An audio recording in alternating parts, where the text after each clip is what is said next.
Ahora tus mañanas pueden tener una experiencia diferente sintonizando Al Aire por VTV y sus emisoras aliadas.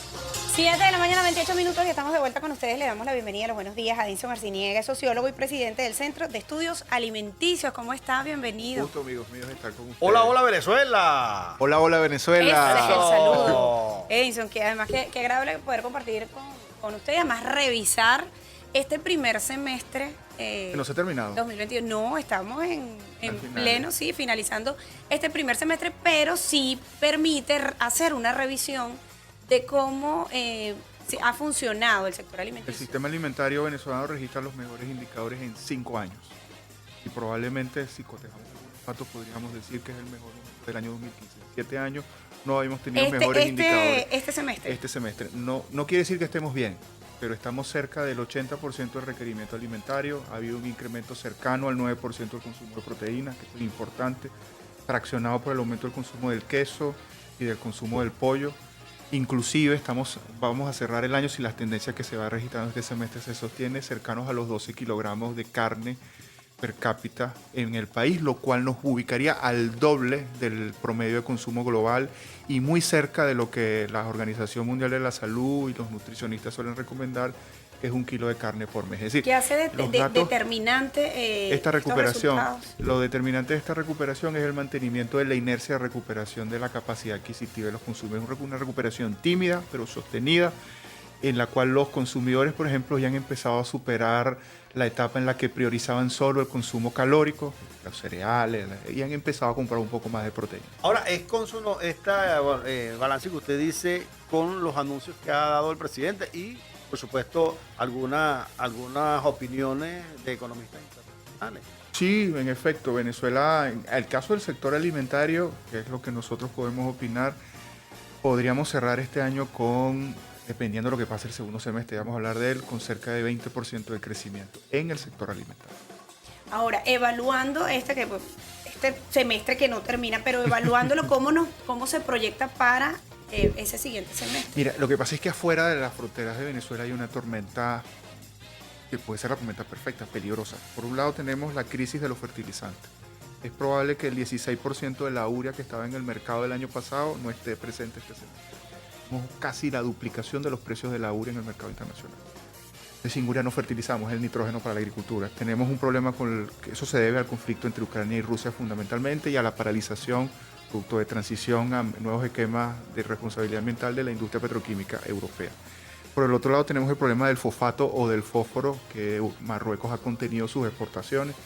Entonces el incremento de la demanda no está siendo satisfecho y podemos tener hasta 6% de déficit en el mercado internacional. También sube el precio del fósforo y esto genera un problema en los fertilizantes formulados. En términos generales, vamos a tener nosotros, ya vamos teniendo cerca de la duplicación del precio de los fertilizantes, lo que afecta a la agricultura y podría traducirse en dos cosas.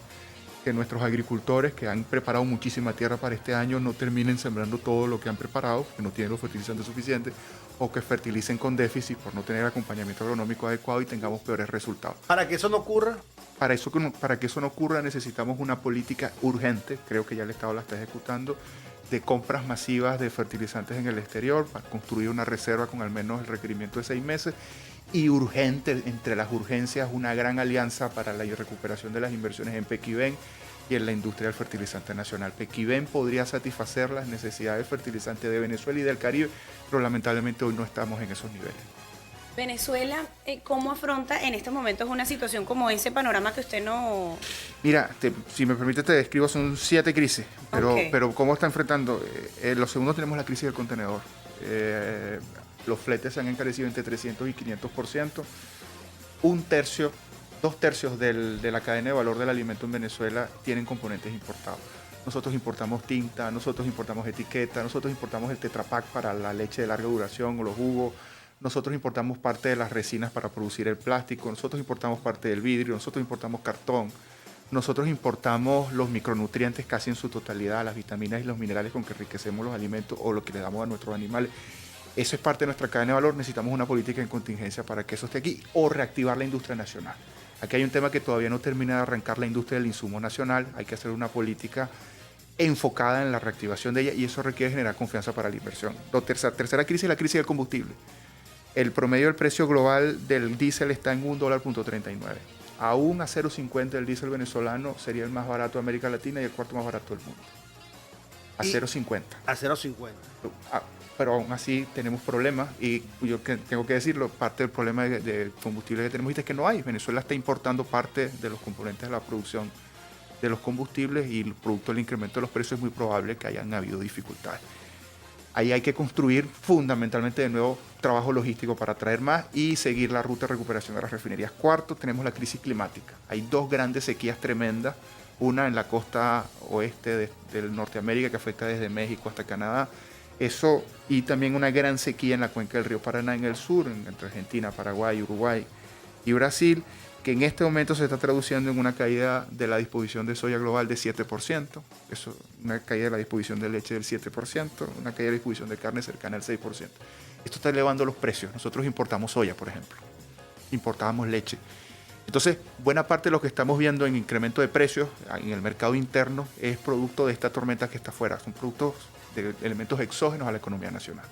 ¿Qué corresponde aquí? De nuevo, fomentar producción interna. Estamos a incrementar producción interna, mejorar competitividad interna y ver cómo nos acopiamos de lo que podemos acopiarnos del exterior. La quinta crisis es la crisis del crédito. La Reserva Federal Americana, al igual que el Banco Central Europeo y los grandes bancos de los países desarrollados, están incrementando las tasas de interés. Cuando sube el interés, sube el valor del dinero. Cuando sube el valor del dinero, se reducen las inversiones. Y cuando se reducen las inversiones, también se reduce la actividad económica. Es posible que el mundo vaya a recesión. Si el mundo va a recesión, nosotros somos una economía muy expuesta al comercio internacional, también nos va a afectar. Sexto, pues tenemos la crisis de los cereales. La misma crisis climática que te decía antes, más el problema que se está dando entre Rusia y Ucrania, pueden haber sacado cerca del entre el 16 y el 18% del trigo del mercado internacional. Sube el precio del trigo, ya lo estamos viendo en el mercado interno, pero también van a subir los precios de los otros cereales, porque la gente deja de comer trigo y se muda a otro cereal, y eso impacta sobre la demanda de esos otros. Por ejemplo, maíz, que en el caso de nosotros, también nosotros tenemos un problema con el maíz, que si nosotros no producimos todo nuestro requerimiento de maíz blanco, hay muy poco maíz blanco en el mundo porque solo producimos 5 países. También tenemos el problema de las oleaginosas, los productos que se saca la grasa, el aceite, la manteca, que son soya, canola, girasol. De nuevo la guerra entre Ucrania y Rusia está afectando estos inventarios, y nos vemos también nosotros afectados, por ejemplo, los piensos para alimento balanceado. Y por último tenemos una crisis de desglobalización.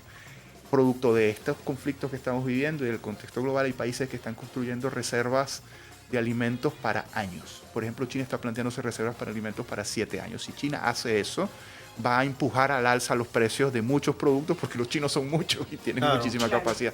Va a pasar más o menos como con las vacunas. No sé si se acuerdan que hubo un momento que los países ricos compraron casi todas las vacunas y dejaron a los más pobres sin vacunas. Puede pasarlo. ¿Qué hacer? Exacto. ¿Y cómo está Venezuela preparada en este panorama para esto? ¿Y el resto del continente? Venezuela en específico viene desde enero, creo que con previsión, tomando medidas. El Ejecutivo Nacional, a través del Consejo Superior de Economía, nosotros le hemos hecho seguimiento a ese trabajo con el liderazgo de la vicepresidenta, ha venido construyendo planes de contingencia para incrementar producción de cereales, para incrementar producción de cárnicos, ha venido generando medidas arancelarias para apoyar la producción interna, inclusive el deslizamiento del valor del bolívar con respecto al dólar. Entiendo que es parte de una política de fomento a la producción interna para encarecer importaciones y abaratar producción nacional, hacerla competitiva. Entiendo que hay un esfuerzo allí. Nosotros sugeriríamos algunas medidas. Las primeras están en el marco de la Ley Orgánica de Seguridad y Soberanía Agroalimentaria. Necesitamos construir unas reservas especiales de emergencia de agroquímicos para cubrir al menos el requerimiento de 6 meses. El mayor impacto de esta crisis, paradójicamente, va a ser al final del año y el primer trimestre del año que viene. Es decir, preparar para el 2023. Tenemos que prepararnos para el 2023, que va a ser un año difícil en términos del sistema alimentario, no solo en Venezuela, global. Pero nosotros tenemos nuestras vulnerabilidades, venimos de donde venimos, entonces tenemos que prepararnos con mucho más énfasis. Lo segundo, necesitamos construir unas reservas estratégicas de combustible. Por primera vez hay una crisis, hay un evento de altos precios del petróleo que a nosotros no nos está beneficiando plenamente. Porque como estamos importando derivados del petróleo, por la crisis que tenemos en la petroquímica, pues entonces la factura se nos equilibra. Entonces tenemos que construir una reserva de combustibles que nos permita enfrentar contingencias. Si se nos para un huracán al frente y se nos retrasa un barco, tenemos que tener cómo responder a eso. Y mientras recuperamos la refinería. En segunda instancia, nosotros creemos que hay que ayornar nuestra legislación sobre biotecnología. Aquí hay una paradoja en Venezuela. En Venezuela está prohibido sembrar transgénicos, organismos genéticamente modificados, pero no está prohibido consumirlos. Entonces esta mañana es muy probable que usted y yo, todos los que nos estamos viendo, hayamos consumido un pedazo de pan o una arepa que tiene transgénicos, porque tiene componentes importados, por el 100% de lo que importamos lo trae. Pero los agricultores nuestros no lo pueden sembrar. ¿Cuál es el resultado de que no lo puedan sembrar? Bueno, el primer resultado es biológico, tiene más carga química en materia de fungicida. El segundo es agronómico, necesitamos fertilizar más. Pero el tercero es comercial. Los otros obtienen mejores rendimientos invirtiendo lo mismo o menos que los nuestros. Entonces, sometemos al agricultor a la competencia desleal creada por nuestra propia legislación, un desequilibrio de competencia de tener que competir con unas importaciones que son más baratas, nada más desde el punto de vista biotecnológico, por ese componente. Y en eso es mi llamado a la Asamblea Nacional a abrir esa discusión, abrirla con elementos técnicos serios. Lo tercero es que tenemos que crear confianza inversionista. Tenemos que atraer más inversión extranjera directa y profundizar el ciclo de repatriación de capitales. Es probable que Venezuela tenga el fenómeno de repatriación de capitales más importante del continente en los últimos 30 años. Es probable. Pero necesitamos que esa repatriación de capitales, que son venezolanos que tienen dinero en el exterior, que lo están volviendo a invertir en el país, deje de estar concentrada en inversiones de reporte de resultados cortos, a máximo un año, y empecemos a tenerlas en inversiones de mediano y largo plazo. Para eso hay que crear confianza. Y para eso entonces necesitamos atraer confianza y crear confianza para atraer inversiones en el sector de los insumos, que es uno de nuestros graves problemas.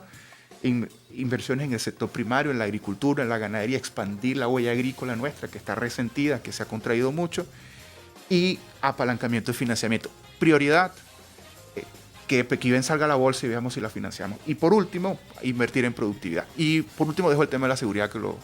Sí, que para revisarlo luego del corte, porque 7 de la mañana, 40 minutos, tenemos que hacer el corte a esta hora de la mañana. Edison Arciniega con nosotros, presidente del Centro de Estudios Alimenticios, sociólogo. Estamos revisando la situación agroalimentaria en el país, revisando y también proyectándonos según además estudios avalados, además por investigadores en la materia. ¿Hacemos el corte con qué tema? Vamos con un free cover con Ruby Pérez. Fuente. Buenos temas de Ruby Pérez. Esta noche tengo que encontrarla. Quisiera tenerla junto a mí. Esta noche tengo que decirle y otra noche más sin ti. Corre. El pensamiento corre